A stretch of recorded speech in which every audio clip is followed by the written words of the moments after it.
63 anos separam essas duas imagens e uma longa história de lutas. Em 1917, quase todos os trabalhadores de São Paulo entraram em greve. Em 1980, os metalúrgicos do ABC chamaram a atenção do mundo ao enfrentarem o regime militar. Mesmo separados pelo tempo, esses trabalhadores estiveram unidos por um mesmo propósito: garantir condições dignas de trabalho para todos. Um reajuste que não seja mais um reajuste de esmola, que não seja mais um reajuste de fome, mas um reajuste com dignidade. Muitas vezes, o movimento sindical foi além das questões trabalhistas. Ajudou a transformar e a influenciar os destinos do país.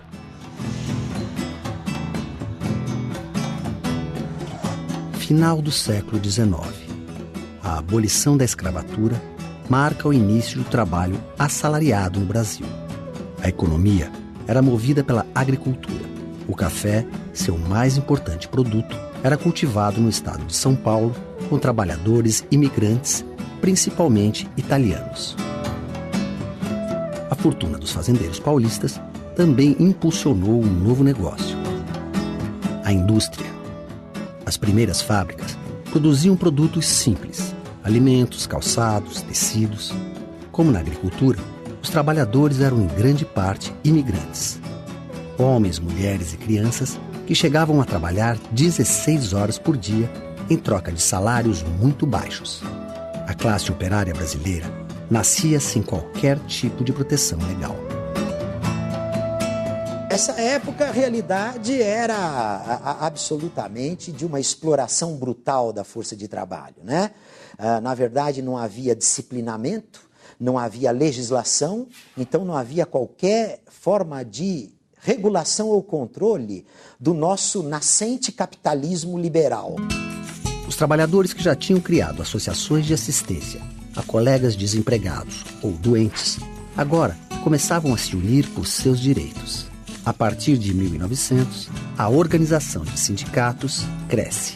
E qualquer movimentação para lutar por direitos, seja a jornada de trabalho, contra o trabalho dos menores, contra o trabalho exploratório das mulheres e dos jovens, etc., era visto como caso de polícia. Então, o movimento nascente do sindicalismo no Brasil, quando ia para a luta, sofria forte repressão. Várias correntes políticas e ideológicas influenciaram o movimento operário em sua formação. Então você tem ideologias sindicais, né? Tem algumas ideologias que vinculam a luta reivindicativa dos trabalhadores com a luta por uma sociedade futura, mais igualitária, mais democrática. Tem outras ideologias sindicais que se restringem a apresentar as reivindicações presentes dos trabalhadores sem nenhum projeto de transformação maior da sociedade. E dentro de cada um desses dois campos tem inúmeras variantes. Mas sindicalismo sem ideologia não existe. Os socialistas fundaram o primeiro Partido Operário Brasileiro em 1890. Mas a ideologia que mais influenciou o sindicalismo nesse período veio com os imigrantes. Foi o anarquismo. O anarcossindicalismo é, digamos assim, uma fusão da velha ideologia anarquista com o movimento sindical nascente. O anarquismo é a revolta contra a autoridade. No caso do Brasil, o anarcossindicalismo pretendia o fim da propriedade privada, a construção de uma sociedade sem classes sociais e sem Estado. O anarcossindicalismo tinha a verdadeira ojeriza do poder, dos políticos e dos partidos. Ele era um movimento de ação direta, etc. Além de defender a conquista imediata de direitos, os anarquistas viam na luta sindical um caminho para derrubar o capitalismo. Estiveram à frente de grandes movimentos, como o da Greve Geral de 1917, que envolveu trabalhadores de várias categorias. Essa greve parou a cidade de São Paulo por cerca de um mês, foram cerca de 70 mil trabalhadores envolvidos nessa greve. O clima na cidade ficou, sim, um clima de guerra civil. Houve muito tiroteio no Brás, na Moca, na Lapa, na Barra Funda. morreram operários, houve muitos atos públicos tensos e de grande demonstração de força da classe operária. Ao final, grevistas e empresários chegaram a um acordo: 20% de aumento salarial e libertação dos operários presos durante a greve. Ao longo dos anos de 1930, o sindicalismo ainda passaria por várias transformações, inclusive novas formas de representação. O grande problema de um sindicalismo anarquista é que ele chega até um momento, e quando você precisa, então, ter uma influência política, uma influência no poder para criar, por exemplo, uma legislação protetora do trabalho, etc., ele tem uma certa dificuldade. Então, a formação dos partidos políticos ligados à classe trabalhadora, como foi o exemplo do Partido Comunista Brasileiro, mostrava que era exatamente para vir superar esses limites do anarcossindicalismo e a necessidade da classe trabalhadora também ter uma ferramenta de luta política para influenciar as políticas públicas, o poder do Estado.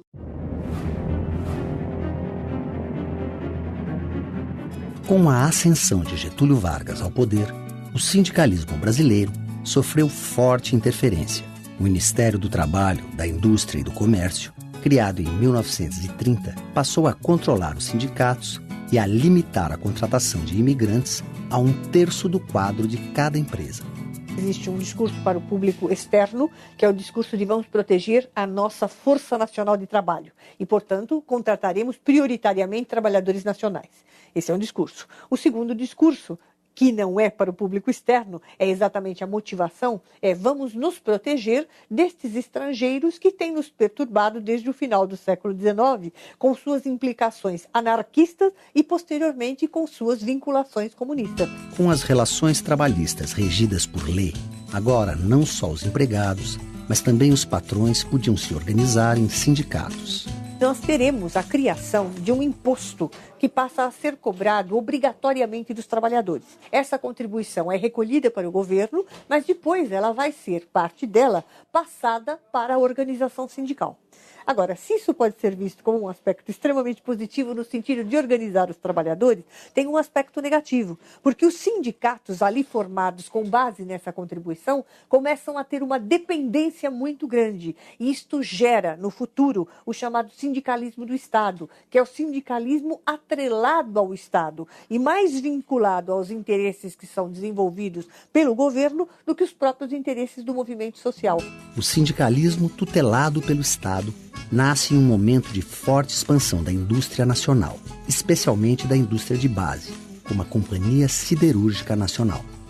Na verdade, o Estado brasileiro tenta montar uma estrutura corporativa buscando harmonia nas relações entre trabalho e capital, evitando conflito. Para quê? Para administrar o desenvolvimento da indústria, o desenvolvimento nacional. Com o mesmo rigor que controlava o movimento sindical, Getúlio oferecia contrapartida aos trabalhadores. Criou o salário mínimo, férias anuais de 30 dias e a Previdência Social, direitos que ainda hoje são garantidos pela CLT, a Consolidação das Leis do Trabalho. O trabalhador brasileiro possui hoje o seu Código de Direitos, a sua Carta de Emancipação Econômica. Ele sabe perfeitamente o que isso vale. O Estado varguista, até os anos 45, criou uma estrutura sindical de controle praticamente dizendo, vocês não precisam se sindicalizar, deixa que o Estado cuida de vocês. No entanto, o mundo do trabalho e a economia capitalista têm contradições maiores do que os desejos dos governantes. De 45 a 64, nós vimos intensa mobilização do movimento sindical, tentando escapar desse controle do varguismo. Greves importantes, formações de centrais sindicais, uniões sindicais, movimentos de unificação dos trabalhadores. Por quê? A própria legislação sindical não contém as reivindicações dos trabalhadores. Em julho de 1962, com uma greve nacional, os trabalhadores conquistaram um antigo sonho, o 13º salário. O presidente era João Goulart, que havia se lançado na política com o apoio de Getúlio Vargas. Jango, como era conhecido, deu mais atenção às questões sociais. Trabalhadores e organizações populares ganharam espaço. Mas foi um período de turbulências. O mundo vivia sob influência da Guerra Fria. E no Brasil, as classes conservadoras temiam uma guinada do governo de Jango ao comunismo. Ele começou a olhar para a esquerda, para o mundo do trabalho e falou: ou eu faço medidas, ou então eu perco a minha legitimidade. Isto, evidentemente, acabou sendo uma ameaça brutal para as elites golpistas que já desde a década de 50 já eram anti-Getúlio, antinacional, antidesenvolvimentistas e queriam um país mais subordinado aos interesses internacionais. 1964. Um golpe militar depõe o presidente da República e estabelece uma ditadura militar que duraria 21 anos. Ao longo desse período, o regime tornou a censura, a perseguição e a tortura práticas legais. Os atos autoritários atingiram profundamente a sociedade e o movimento sindical. Mais de 500 sindicatos sofreram pressão e intervenção. O golpe, o que ele destruiu em pouquíssimos anos foi com a organização sindical e com a organização política dos trabalhadores. Vários sindicatos tiveram a diretoria cassada e ficaram sob intervenção. Muitos líderes sindicais foram presos e passaram a viver na clandestinidade. Outros foram mortos pela repressão, como o metalúrgico Santo Dias. Aqui ele aparece no documentário Braços Cruzados, Máquinas Paradas, de 1978. É hora de união, sem união não há direito, sem luta não há vitória. Menos de um ano depois, seria assassinado com um tiro pelas costas quando estava no comando de uma greve em São Paulo e negociava a libertação de operários presos.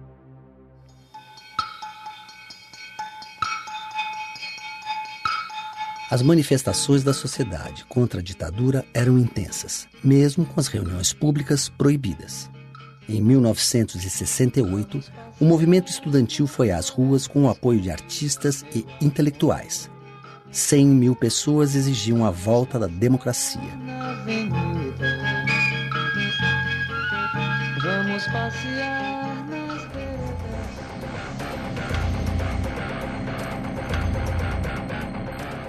A resposta veio em forma de novas mortes e prisões. Em dezembro de 1968, foi promulgado o Ato Institucional número 5, o AI-5. O presidente Costa e Silva tinha agora poderes acima da Constituição. Fernando Guaru tinha 17 anos na época. Estudava para ser eletricista e trabalhava em uma montadora de automóveis em São Bernardo do Campo.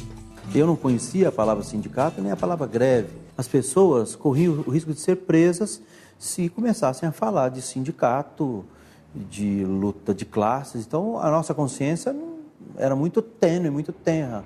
Proibidos de entrar nas fábricas e fazer reuniões públicas, os sindicatos traçavam estratégias para chegar a trabalhadores como Guaru. O que começou a acontecer, o diferente é que o sindicato vinha até a porta da fábrica.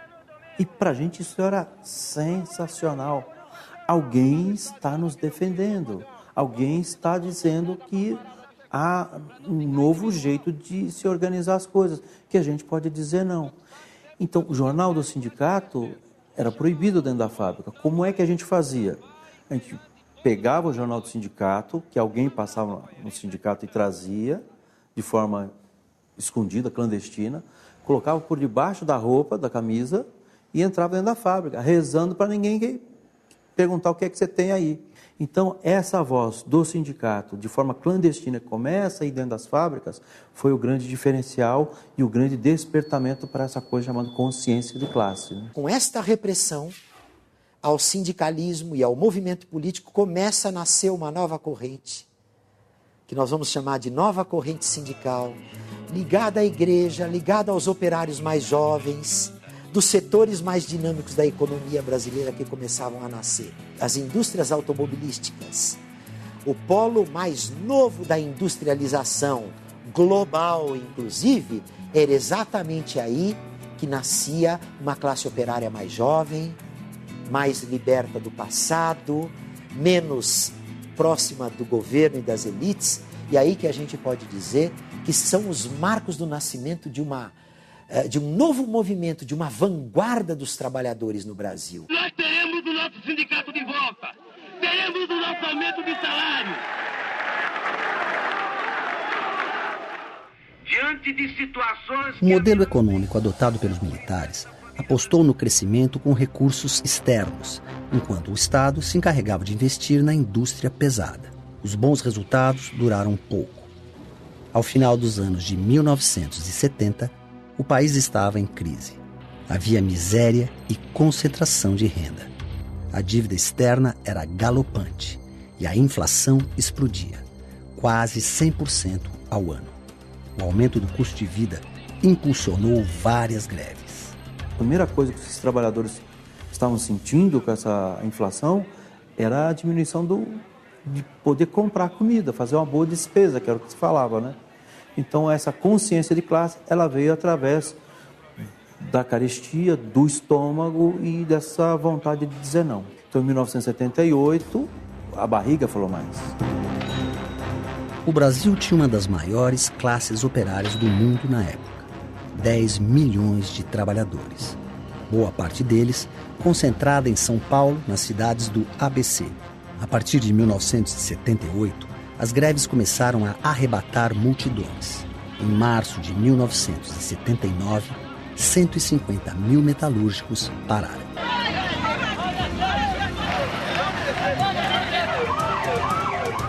Em 1980, existe um endurecimento por parte dos patrões. E junto com esse endurecimento na mesa de negociação, existe uma repressão por parte do Estado proibindo de fazer assembleias. Os trabalhadores, então, saem às ruas em passeatas e manifestações que também são reprimidas. Marechal Deodoro é o nome de uma avenida muito importante aqui em São Bernardo do Campo e foi palco das nossas lutas, passeatas, caminhando. Os capítulos me vêm à mente. Era cavalaria, era gente correndo, gente fugindo, gás lacrimogêneo. A greve de 1980 dura 41 dias. Lula, então presidente do Sindicato dos Metalúrgicos de São Bernardo do Campo e Diadema, é preso junto com outros 14 líderes sindicais. No estádio da Vila Euclides, milhares de pessoas se reúnem no dia 1º de maio para protestar e pressionar o governo. Eu estava entre milhares e milhares de pessoas e eu não conhecia essas pessoas. Todos os trabalhadores, eu não conhecia assim pessoalmente. Encontrei um companheiro de trabalho e nós nos abraçamos e choramos porque nós estávamos fazendo o que era proibido. A greve que começa com a questão economicista, salarial, pela dura repressão que recebe, então ela descortina, coloca à mostra uma ferida brasileira. A ditadura militar e a proibição dos direitos mais elementares dos trabalhadores. O sindicalismo do ABC, logo ele percebe que para reunir todas essas reivindicações do mundo do trabalho e para reunir um movimento pela democracia, pelas liberdades, era preciso mais do que sindicatos. Era preciso criar um partido que representasse este conjunto de insatisfações e reivindicações. Os movimentos do ABC estimularam várias categorias a lutar por seus direitos e ajudaram a precipitar o fim da ditadura em 1985. Praticamente todas as categorias começaram a fazer uma luta por direitos democráticos. A aceleração da democracia e aquilo que precipitou no movimento pela nova Constituição de 88 foi a combinação complexa das lutas operárias, das lutas sindicais e de todos os outros setores sociais de classe média e até de parte da elite que falava, olha, chega, desta intervenção, porque isto não vai nos levar a lugar nenhum. Com a volta da democracia, muitos dos que participaram das lutas sindicais passaram a fazer parte da vida política e da história do país. Nas décadas seguintes, o sindicalismo enfrentaria novas dificuldades. Nos anos de 1990, uma nova crise econômica enfraqueceu os sindicatos. A década começou com hiperinflação e o Plano Collor, que causou forte redução nas atividades do comércio e da indústria. Então, o sindicalismo teve que olhar para tudo isso e tentar ainda construir formas de luta, porque o mundo do trabalho não melhorava, né? O salário caía, as pressões aumentavam, a jornada se estendia, as pessoas adoeciam mais e o sindicato tinha que dar resposta para isso, mas ele tinha dificuldade de mobilização. O emprego, estando em questão, né, dificultava a participação das pessoas. O mundo do trabalho vem passando por grandes transformações nas últimas décadas. Novas tecnologias substituem o trabalhador.